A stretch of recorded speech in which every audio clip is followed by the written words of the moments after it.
আগে একটু আমাদের বাংলাদেশের সবচেয়ে দ্বিতীয় বড় ইউটিউব চ্যানেলের যমুনা টিভি থেকে একটু শুনে নিয়ে বাকিটুকু বিস্তারিত বলি।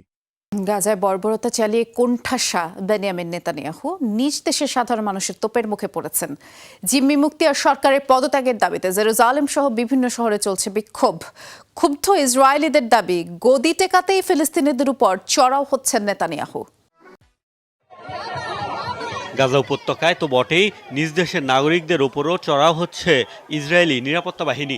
ভিন্নমত দমনে কঠোর অবস্থান চালানো হচ্ছে, সাঁড়াশি অভিযান, ধরপাকড়। যুদ্ধবিরতি লঙ্ঘনের ঘটনায় ক্ষোভে ফুঁসছেন বহু ইসরায়েলি। অভিযোগ, হামাসের কাছে জিম্মিদের জীবন ঝুঁকিতে ফেলছেন নেতানিয়াহু। তাই প্রধানমন্ত্রীর পদত্যাগ এবং যুদ্ধ বন্ধের দাবিতে জেরুজালেম তেল আবিবের সড়কে নেমেছে বিক্ষুব্ধ মানুষের ঢল। জিম্মিদের ফেরত চাই না যুদ্ধ আবার শুরু হোক। সরকার জনগণের স্বার্থকে মূল্য দিচ্ছে না, উল্টো ক্ষমতায় টিকে থাকার বন্দোবস্ত করছে। এ কারণেই এই বিক্ষোভ। ইসরায়েলের ক্ষমতায় টিকে থাকতে গাজায় নতুন করে নৃশংসতা চালাচ্ছেন নেতানিয়াহু। ফিলিস্তিনের গাজায় যুদ্ধবিরতি ভেঙে গত মঙ্গলবার থেকে নতুন করে হামলা শুরু করেছে ইসরায়েলি বাহিনী। গতকাল বুধবার শুরু করা হয়েছে স্থল অভিযান। এরই মধ্যে শতাধিক শিশুসহ কয়েকশ ফিলিস্তিনির প্রাণ গেছে। আশঙ্কা দেখা দিয়েছে যুদ্ধবিরতির ভবিষ্যৎ নিয়ে। সামগ্রিক পরিস্থিতি নিয়ে মিডল ইস্ট আইয়ে মতামত লিখেছেন আহমাদ তিবি। তিনি ইসরায়েলের রাজনৈতিক দল দ্য ল পার্টির চেয়ারম্যান এবং দেশটির পার্লামেন্টের নেসেট সদস্য। গত মঙ্গলবার 18 মার্চ তার এই মতামত প্রকাশিত হয়েছে। ইসরায়েলি বাহিনী গত 24 ঘণ্টায় গাজা উপত্যকায় 400 জনের বেশি মানুষকে হত্যা করেছে।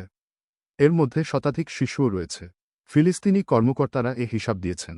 নারী, পুরুষ ও শিশুরা জীবন দিয়ে এমন একটি যুদ্ধের মূল্য চোকাচ্ছেন যা গাজা থেকে জিম্মিদের ফিরিয়ে আনার জন্য নয়, বরং ইসরায়েলি প্রধানমন্ত্রী বেনিয়ামিন নেতানিয়াহুর রাজনৈতিক জীবন বাঁচিয়ে রাখার জন্য চালানো হচ্ছে।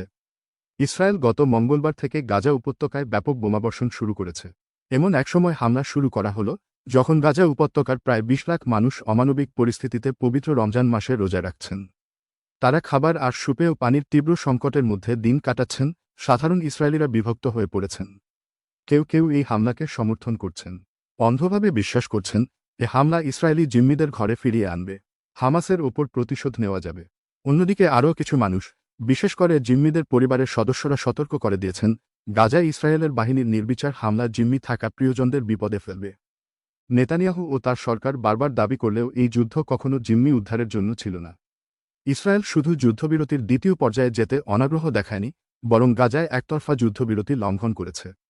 যুদ্ধবিরতিতে অবশিষ্ট সব জিম্মির মুক্তির বিষয়ে নিশ্চয়তার কথা ছিল। তাদের মুক্তি দিতে হামাসের দেওয়া প্রস্তাব বারবার প্রত্যাখ্যান করেছেন নেতানিয়াহু। যদি নেতানিয়াহু সরকার জিম্মিদের দেশে ফিরিয়ে আনার বিষয়টিকে সত্যিকার অর্থে অগ্রাধিকার দিত, তাহলে অনেক আগেই একটি চুক্তিতে পৌঁছানো যেত। এর ফলে যুদ্ধ থেমে যেত। আর যুদ্ধ থামলে নেতানিয়াহুর রাজনৈতিক জোট ভেঙে পড়বে।